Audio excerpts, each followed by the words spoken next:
Hey guys, Fake Rooster here, and today I wanted to talk a bit about Valheim, a game I've been having a lot of fun with, and I haven't really featured it on the channel. I don't know if I've even spoken about it in the channel up till now. But before we get onto Valheim, I just want to talk a little bit about something that I've been thinking of doing for a while now.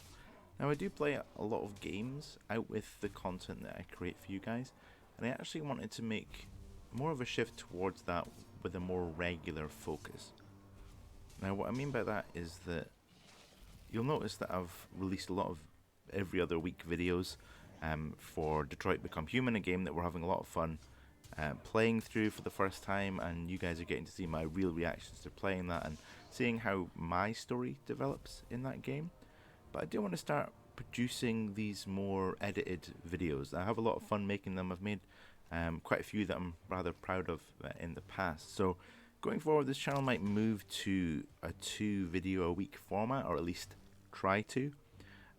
So you'll maybe see content like Let's Plays and things on Mondays, and you'll see the more edited videos on a Friday. With that being said, the first step in that direction is the game I want to talk about today, Valheim. Valheim visually is a very interesting game. It's got this cool pixelated stylized sort of art style that I really appreciate and really enjoy. It adds to the enjoyment of the game because more can be rendered in this unique format, and you just get a sense that you're in this otherworldly environment. The environments are cool and they're dynamic and they change with the time of day, with the weather. With a more recent update, Mistlands, the areas of the map can suddenly become misty and it becomes very difficult to see. There have been moments where I've been playing this game and trying to get back to my base. I'm running out of resources. I'm being chased by a troll, and the mist comes in, and it's nighttime, and it just has this fantastic ambience. There are different biomes in the game as well. So you start in this very nice picturesque meadows with not too many enemies. It's a good starting place, but you move into more interesting environments as you go, such as swamplands, and an area of the game that we've begun to explore in our playthrough called Plains. Now, there was a video that my friend that I'm playing this with showed me of someone encountering something as simple as a mosquito in Plains that killed their entire crew. So there are some scary places, even though we've been playing for quite a long time and we have leveled up quite a lot. So there's still a lot more to explore, and that's the main draw to me for this game, was the idea of co-op. So I've not played a lot in co-op since I started the channel, really. So I haven't really shown off a lot of that. We've had some games that I've shown, like Overwatch, where I play with some friends, but I haven't done like a proper co-op game. So I want to talk about the co-op elements in Valheim. Really, really interesting, full multiplayer and full co-op support. So I've actually been playing with a friend of mine. Now he's got a Steam Deck, so he'd never had we'd never had sort of a platform that was shared, as he was a PlayStation user. So it's been really nice having the Steam Deck and then me on Steam on PC, and we've played through quite a lot of the game. Now, to be fully honest with you and for full disclosure, he has played a lot more than me. So what generally happens by the time I come and play with him is that he's done a lot of background things, which makes the playing more enjoyable. So I do appreciate that. As you'll see from some of the footage, he's also very organized, so everything is in its right place. It makes playing the game much more enjoyable. So if you're going to play co-op on this game, find someone that's either more organized than you, or be prepared to do some organizing, because it really does help as you progress and move through the game. From the offset, I knew that Valheim was a game I wanted to play with someone. I felt the solo experience sounded interesting, but less, engaging. It doesn't feel like you're working towards a goal. It might feel a little bit relentless with some of the enemies, and you don't have someone that can sort of chat you through things or even work through fights with, which has been really, really useful. The way that you sort of progress through this is there are different enemies, different bosses rather, in different environments, which give you access to certain items, so crafting elements, things like that. So you make the journey. When you start out, you are set up in this Viking land. Your initial goal is to collect resources, build a base, set up to survive. Things you might expect.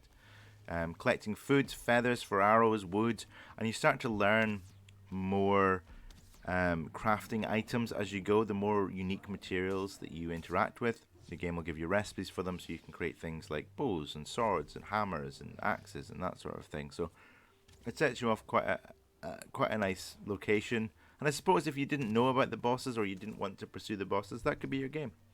But me and my friend wanted to progress, so we started building up materials to go after each of these bosses. Again, the bosses give you new materials, so things like a pickaxe, which helps you in your game sort of move into the Copper Age and Iron Age. So you start to face more and more challenges as you go, which is kind of enjoyable to work through. It's not just plain sailing the entire time.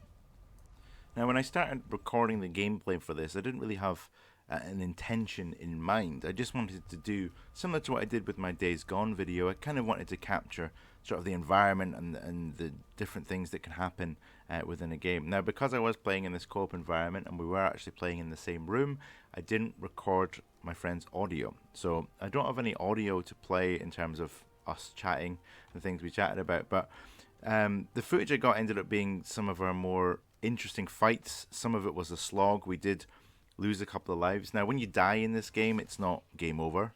It's a case that your stuff gets dropped and you have the opportunity to go and retrieve it. Now, because there's two of us, we haven't yet failed to get to our stuff. Because if you die on the way to your stuff, I'm not sure if it still hangs around or not. But basically what happens is we have these really intense fights. If one of us is dead, the other has to sort of pull back and keep control of the area if they can for the friend to come in and grab the stuff. So that element of it's really nice. I do enjoy that you're dead, but you can get your stuff, but you have, before you leave, do you want to take armor with you, or do you want to stay light, and do you want to consume a lot of food so that you can run faster and you can get your body as quick as possible and continue the fight?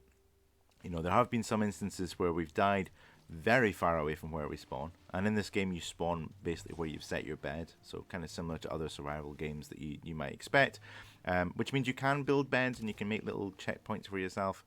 But by far the most useful thing you can do in this game is build a lot of portals. The portals really help you sort of get around the map, and especially if you've died really far away, if you've built a portal nearby, then you can just warp there once you respawn at your base, which is really cool and makes the game more interesting. My friend and I actually had a chat about how much more difficult and challenging and probably quite frustrating the game would be if there wasn't this portal mechanic where you can build portals and you can travel. The way you build portals is the same as everything. You have to go to certain areas to find the appropriate materials to make them. So in the case of portals, there are dungeons throughout the game that you can go into, and these dungeons contain things called circling cores that are an essential ingredient for portals. So the game is always kind of encouraging you to, you know, high risk, high reward. So go into these environments, kill some enemies, get the reward, get it back to your base, and then use it for the future. That's another element I've enjoyed. It feels like there is this progression. I struggle quite a lot with open world survival games, but there isn't really an objective, it's just survive. Whereas with this game, you've got the bosses to work towards, and you've got certain things that just make your life easier. You know, there's a quality of life element to it, which is really nice and really rewarding to pursue. Now, if you are going to play the game, I would heavily recommend that you play the game, but also it is on Game Pass. Now, it wasn't on Game Pass when I first got into it, but it is on Game Pass now. So if you wanted to check it out and you're on Xbox, PC, whatever, there's plenty of ways for you to do that, but it being on Game Pass means that if you've already got that service, it's easy to just jump into it and play. Working cooperatively towards those goals with a friend has been really, really rewarding, and exploring the environment and then being scared because you've seen something that you've never seen before and you're not sure how to deal with it, and you know, it's made for some really, really good experiences. I can't recommend the game enough. It has been a lot of fun. But this is an example of sort of the style of slightly different game that I have been playing. You know, that I haven't necessarily recorded anything for yet. So yeah, I hope you guys enjoyed this kind of little dive into Valheim. I am hoping to do more with some more single player games. I've got quite a long wish list on Steam, as most of us do.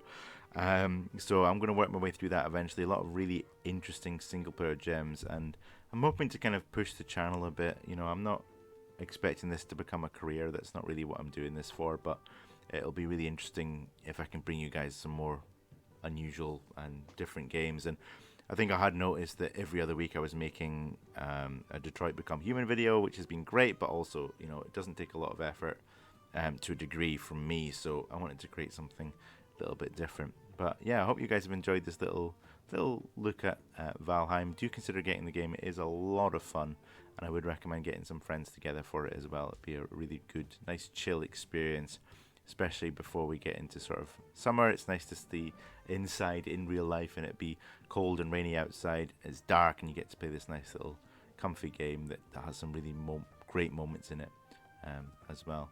But thank you guys so much for watching. If you've enjoyed this, give me a like, subscribe for more, and I'll see you in the next video.